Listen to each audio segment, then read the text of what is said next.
السلام علیکم دوستو، زندگی کے خوبصورت سفر میں کچھ لمحات ایسے بھی آ جاتے ہیں جن میں ہمارا دل بے سکون ہو جاتا ہے، ہمارا دل بے چین اور بے بس ہو جاتا ہے، ہمارا دل نا امید اور مایوس سا ہو جاتا ہے۔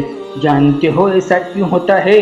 تو سنو، جب ہم اپنے آپ سے ضد کرتے ہیں، جب ہم اپنے نصیب کو ہی نہیں جانتے، جب ہم اپنی قسمت سے لڑائی کرتے ہیں، اور ایسا تب ہوتا ہے جب ہماری خواہش کے مطابق ہمارے کام نہیں ہوتے، یا ہم جو چاہتے ہیں وہ نہیں ملتا، یا ہم نے جو کچھ سوچ کے رکھا ہے اس کے مطابق کام کا انجام نہیں ہوتا، یا ہم صرف یہ چاہتے ہیں کہ جیسی ہماری سوچ ہو اور جیسا ہمارا ارادہ ہو ویسا ہی ہو جائے۔ جب ایسے ہی خیالات سے آپ گر گئے ہو تو سنو، حضرت علی رضی اللہ تعالیٰ عنہ فرماتے ہیں کہ ہم نے اپنے اللہ کو تب پہچانا جب ہماری خواہش کے مطابق ہمارے کام نہیں ہوتے تھے، یا ہم نے کسی کام کا ارادہ کیا ہوتا تھا تو وہ ارادہ ٹوٹ جاتا تھا تو فوراً دل کی آواز سنائی دیتی تھی کہ کوئی تو ہے جو ہمارے ارادوں کو توڑتا ہے، کوئی تو ہے جو ہماری خواہش کو توڑتا ہے، اور وہ اللہ ہے۔ میرا رب حدیث قدسی میں فرماتا ہے کہ اے میرے بندے، ایک تیری چاہت ہوتی ہے اور ایک میری چاہت ہوتی ہے، لیکن ہوتا وہی ہے جو میں چاہتا ہوں، تو میری چاہت کو پورا کر دے، پھر وہ ہوگا جو تو چاہتا ہے۔ جان رکھو، جب ہمیں یہ بات سمجھ میں آ جاتی ہے نا، تب ہم خود کو معاف نہیں کر پاتے، کیونکہ انسان کی فطرت ہی ایسی ہے، وہ اللہ کو چھوڑ کر ہزاروں کے پیچھے بے چین سا ہو جاتا ہے۔ ہم ہزاروں حاصل چیزوں کو چھوڑ کر لا حاصل چیزوں کے پیچھے بھاگتے ہیں، اور ان چیزوں کے پیچھے بھاگتے ہیں جو ہمیں حاصل نہیں ہو رہی ہے۔ ہم کبھی یہ نہیں سوچتے کہ جو اللہ ہمیں اپنی ماں سے زیادہ محبت کرتا ہو، کیا وہ ہمیں تکلیف میں دیکھنا گوارا کر سکتا ہے، اور وہ کیسے تمہیں وہ چیز دے سکتا ہے جو تمہارے لیے فی الحال بہتر نہیں ہے، یا اس چیز کے حصول کے بعد آگے جا کر تمہارا اس میں نقصان چھپا ہوا ہے۔ تمہارا مہربان رب تو تمہاری حفاظت کرتا ہے، کیونکہ وہ جانتا ہے کہ ہمارے بھلے کو اور ہمارے برے کو بے شک وہ رب برے کو بھی بہتر بنانے کے لیے قادر ہے۔ میرا رب قرآن میں فرماتا ہے، ہم تمہیں ضرور آزمائیں گے، کبھی خوف سے، کبھی بھوک سے، کبھی جان و مال سے، اور کبھی اولاد سے، اور کبھی پھلوں میں کمی کر کے، لیکن جو لوگ صبر کے ساتھ کام لے لیتے ہیں ان کے لیے بڑی خوشخبری سنا دیجیے۔ جان رکھو، وہ ناراض تب ہوتا ہے جب اس کی نعمتوں کی ناقدری اور ناشکری کرے، ایک لا حاصل چیز کے لیے، اور ان کے شکوے شکایت ان کی مخلوق کے سامنے کرے تو وہ کیسے راضی ہوگا؟ خود آپ سوچئے، جب اس نے تمہارے لیے مسکرانے کی، زندگی جینے کی بہت ساری وجہیں رکھی ہوئی ہے، لیکن تم ان میں غور فکر نہیں کرتے۔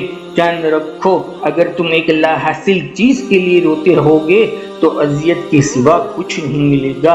اگر جاننا چاہتے ہو وہ خاص نشانی جس سے آپ کا رب خوش ہو کر آپ کو نواز دیتا ہے، تو سنو، جب تم اپنے رب کے فیصلے پر راضی ہونا سیکھ جاؤ گے نا، میرے رب کے لیے جو فیصلہ میرے لیے کرے گا وہ بہتر ہی ہوگا، کیونکہ میرا رب تو کاتب تقدیر ہے، اس نے تقدیر بنائی ہے اور اس نے میری تقدیر کو لکھا ہے۔ وہ اپنے کسی بندے کو ناکام ہوتے ہوئے نہیں دیکھنا چاہتا، وہ علیم بھی ہے، وہ خبیر بھی ہے اور حکمت والا بھی ہے۔ وہ تم سے بے پناہ محبت کرتا ہے، بس تم اس کی محبت کی راز لکھو نا، بس تم اس کی محبت کو جیت جاؤ گے نا تو کائنات کی ساری محبتیں تم جیت جاؤ گے۔ یقین رکھو، یا تو وہ تمہارا نصیب ہی بدل دے گا یا تمہارے دل کو دوسری طرف موڑ دے گا۔ نبی کریم صلی اللہ تعالی علیہ وسلم نے فرمایا، تمام انسانوں کے دل اللہ کی 2 انگلیوں کے درمیان میں ہیں، جس طرف چاہے وہ پھیر دے، یا تو وہ آپ کو صبر دے دے گا یا پھر اس چیز سے نواز دے گا جان رکھو اس نے آپ کی زندگی کے لیے ایک فیصلہ لیا ہے جو شاید آپ کو ناپسند ہو، لیکن وہ تمہارے لیے درست ہی ہوگا۔ وہ تمہاری دعائیں سن کر، تمہارے دل کی تڑپ دیکھ کر ہی کچھ دروازوں کو کھولتا ہے، ایسے دروازے جس کا علم تمہیں بھی نہیں ہے۔ بس وہ چاہتا ہے کہ تم مطمئن رہو، تھوڑا صبر سے کام لو۔ ہاں، لیکن یہ ضروری نہیں کہ انسان کچھ پا کر ہی خوشی محسوس کرے۔ وہ چاند ستاروں کو روشنی دینے والا تمہیں ضرور اندھیرے سے نکال لے گا، جسے حضرت یوسف علیہ السلام کو نکال لیا تھا۔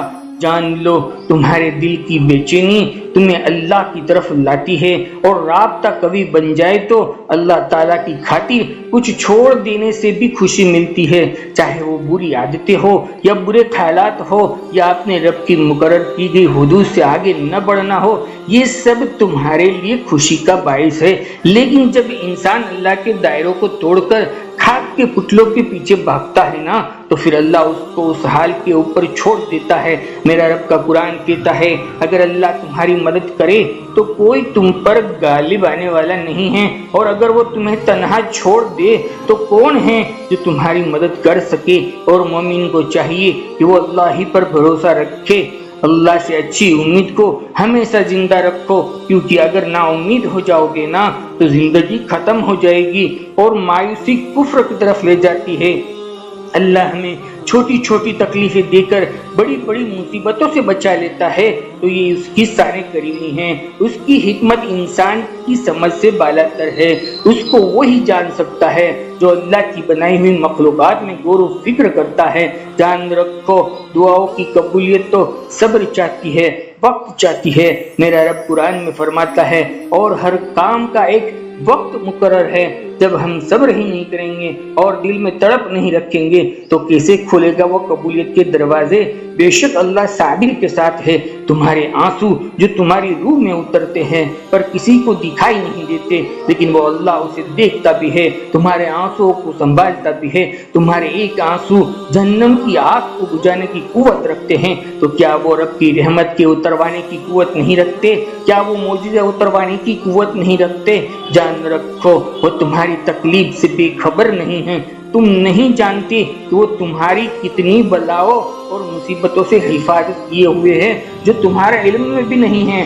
جان رکھو ہر مصیبت نقصان لے کر نہیں آتی، جیسے حضرت نوح علیہ السلام کی قوم کے لیے طوفان نقصان کا سبب نہیں تھا، بلکہ یہ ان کی جیت اور کامیابی ساتھ میں لایا تھا، ویسے ہی تمہاری آزمائش ان قریب تمہاری جیت اور تمہاری کامیابی کی وجہ بن جائے گی، جو تمہارے لیے اس کی کن فیکون کی وجہ بن جائے گی۔ جان رکھو حالات موافق ہو یا مخالف ہو، یہاں اپنی مرضی سے زندگی نہیں گزار سکتے۔ حالات کبھی ہماری طبیعت کے مطابق ہوتے ہیں، کبھی ہماری طبیعت کے خلاف ہوں گے۔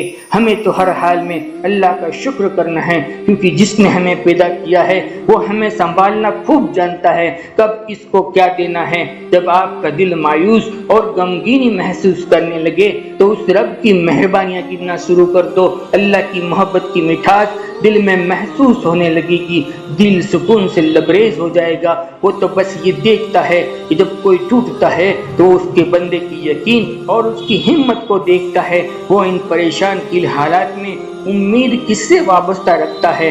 جان رکھو ان سارے درد اور تکالیف اور زخموں کا مرہم تہجد کی دعا اور لمبے سجدے ہیں۔ اپنا درد صرف اپنے رب کو بتانے کے لیے ہم آزمائے گئے ہیں، یہ دیکھنے کے لیے ہم کتنے شکر گزار بنتے ہیں یا ہم کتنے صابر بنتے ہیں۔ بے شک میرے رب کا وعدہ پکا ہے، سچا ہے، وہ صبر کرنے والوں کے ساتھ ہے، وہ کسی کے صبر کو ضائع نہیں جانے دیتا۔ وہ جانتا ہے کہ تم صبر کرتے ہوئے تھک گئے ہو، اب تم سے اور برداشت بوجھ لگ رہا ہے، لیکن وہ تمہیں کچھ دینا چاہتا ہے، وہ تمہیں نوازنا چاہتا ہے۔ سمجھ دو کچھ ہی دوری کے اوپر وہ منزلیں ہیں اور بس تم اس کے قریب ہی پہنچ رہے ہو اور پہنچنے والے ہی ہو۔ مطمئن ہو جائیے، ان قریب ان کی یہ بھی مدد کے دروازے کھلنے ہی والے ہیں، جو تمہارے لیے ہزاروں خوشیاں لا کر رکھ دیں گے کہ تم اپنے سارے غموں کو دکھوں کو بھول جاؤ گے۔ یقین رکھو وہ تمہیں کبھی مایوس نہیں کرے گا انشاءاللہ۔ دوستو ویڈیو پسند آئی ہو تو ایک بار ایک لائک اور کمنٹ کر کے ہماری حوصلہ افزائی ضرور کر دے۔ ہم آپ کے لیے دل سے دعائیں کرتے ہیں، اللہ تعالیٰ شان آپ کو خوشحال زندگی نصیب فرمائے، بے شمار نعمتوں سے مالا مال فرماوے، شکر گزار بنائے، آمین۔ جزاک اللہ خیر۔